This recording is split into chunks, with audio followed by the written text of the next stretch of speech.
নমস্কার সবাইকে, প্রতিমা ভেল কুকিংয়ে সবাইকে স্বাগতম। আজ আমি তোমাদের সাথে রাজমার বিসি ভাজা রেসিপি শেয়ার করব। এখানে আমি রাজমাগুলো সারা রাত ভিজিয়ে রেখেছিলাম। এবার রাজমার বীজগুলো কেমন সেটাই দেখালাম। এবার রাজমার এই বীজগুলো আমি ছিলে নেব। একটা বীজ ছাড়িয়ে নিয়েছি। এবার মাঝখান থেকে বীজটা আলাদা করে দেখাবো, 2 টুকরো হয়ে গেছে। এভাবে সবগুলো বীজই ছাড়িয়ে নিতে হবে। সবগুলো বীজ ছাড়িয়ে নেওয়া হয়ে গেছে।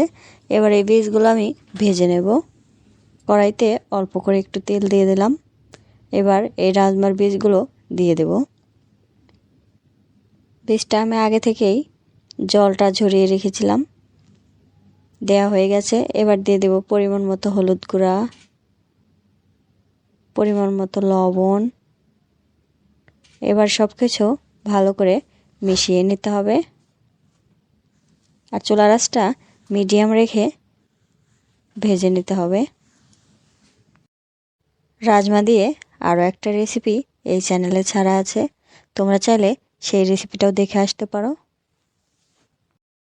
এই রাজমার বীজগুলো দিয়ে ভর্তা খেতেও খুবই দারুণ লাগে। এভাবে একদিন তোমরাও এই রাজমার রেসিপিটা করে খেয়ে দেখবে, আশা করি খুবই ভালো লাগবে।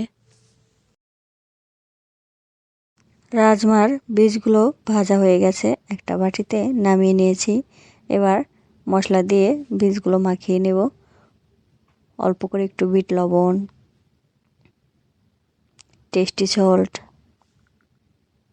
আর অল্প করে একটু মরিচের গুঁড়া।